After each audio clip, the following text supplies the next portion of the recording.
Olha, essa é uma decisão importante, você possibilitar a ida do estudante para fazer a prova. Inclusive, nós tivemos um problema sério no Brasil, que foram estudantes que foram colocados para fazer uma prova muito distante de onde eles moravam, não é isso? Às vezes até 400 quilômetros, e não pode, né? As regras do Enem prevê que a distância máxima é de 30 quilômetros entre o local onde o estudante mora e também onde ele vai fazer as provas. Ainda bem que isso está mudando.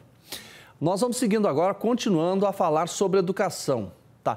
Você sabia que as desigualdades no ensino afetam a vida dos estudantes de baixa renda? Para isso, nós vamos conversar agora com o professor Tiago Bartolo, do programa de pós-graduação em educação da UFRJ, que é um dos autores também de um relatório que analisa os padrões da desigualdade na proficiência do Enem dos estudantes concluintes do ensino médio entre 2013 e 2021. Professor Tiago, seja bem-vindo. Tudo bem com o senhor? Boa noite, tudo bem. Obrigado pelo convite. O prazer é nosso. Professor, fala mais do resultado desse relatório para a gente. Bom, na realidade são dois relatórios, né? O primeiro relatório, ele foca no que a gente chama da participação na prova e a gente analisa não só o que a gente chama da taxa líquida de participação, mas também o perfil dos alunos que se inscrevem e realizam as provas do Enem. Então, muito rapidinho, os dois principais achados desse primeiro relatório que trata sobre a participação é que a gente tem de 2013 até 2021 uma tendência geral de queda nessa taxa líquida. A gente pode pensar isso como o percentual de jovens, no nosso caso, a gente analisou os concluintes do ensino médio que se inscrevem e que efetivamente participaram na prova. Esse é um primeiro resultado, uma queda, então isso em alguma medida é preocupante. Mas eu diria que o resultado mais preocupante desse primeiro relatório é a mudança no perfil. A gente observa um Enem mais elitizado. Quando a gente olha essa queda, a gente percebe que ela é mais acentuada em grupos que a gente chama de grupos mais vulneráveis. Por exemplo, alunos que têm nível socioeconômico mais baixo, pais com menor escolaridade, com menor renda, alunos pretos e pardos e também alunos que vivem em regiões de maior vulnerabilidade. Então, esse é o primeiro relatório. O segundo relatório, a gente analisa nessa mesma série temporal, de 2013 a 2021, a proficiência, ou seja, a nota dos alunos nesse período.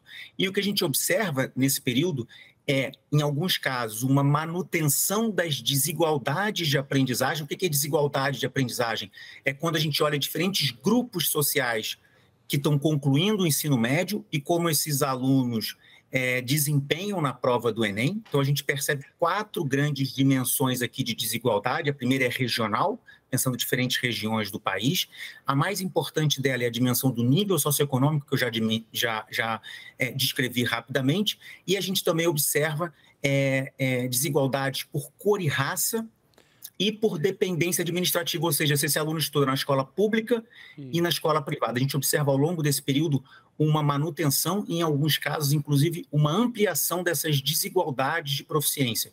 Isso é um alerta importante, porque isso dialoga diretamente com aquela ideia de justiça social e do papel da escola como equalizador, como, por exemplo, a possibilidade de mobilidade social via acesso ao ensino superior. Professor, o senhor falou aí na questão que vocês avaliaram também a escola pública e a escola privada.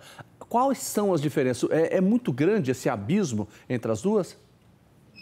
A diferença é muito grande, é um dos principais estratos, né, quando a gente pensa essas diferenças. É importante a gente fazer uma distinção aqui.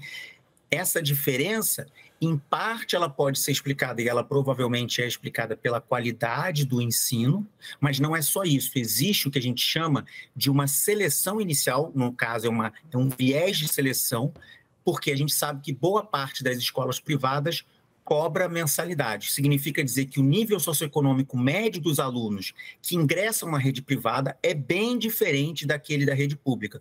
Um dos desafios da pesquisa é tentar destrinchar esse resultado para tentar extrair aquilo que a gente chama do efeito líquido da escola. Mas, independente desse desafio, digamos, científico, a diferença entre esses dois estratos é sim muito grande e aponta para um grande desafio do nosso país, que são as desigualdades sociais. Aqui, no caso, são as desigualdades sociais impactando diretamente as oportunidades educacionais dos nossos jovens. Professor, esse relatório é muito importante. Ele foi encaminhado, por exemplo, para as autoridades que cuidam da educação do nosso país? Sim, esse relatório foi produzido por professores e pesquisadores da Universidade Federal do Rio de Janeiro, com apoio do Instituto Unibanco. A gente tem uma sistemática, né, de contato com gestores públicos, seja no nível estadual, seja no nível federal, com o MEC. A gente sabe, por exemplo, esse relatório teve uma repercussão importante na imprensa, na mídia. Agradeço aqui mais uma vez o espaço. E, com isso, gestores do MEC tiveram acesso a esse documento, debateram esse documento, e a gente sabe que há políticas públicas em andamento para tentar reverter esses dois quadros. Por um lado, aumentar a participação, tornar esse Enem menos elitizado. É muito importante que os nossos jovens, incluindo os jovens mais vulneráveis, participem da prova, mas é importante que esses jovens tenham aquilo que a gente chama de uma nota competitiva. Nesse segundo relatório, a gente criou um índice de competitividade. A gente mostra, por exemplo, que lá em 2013, 40% dos jovens que realizavam a prova do Enem tinham uma nota que a gente chama de nada competitiva, ou seja, com aquela nota eles não conseguiam acessar nenhum curso superior.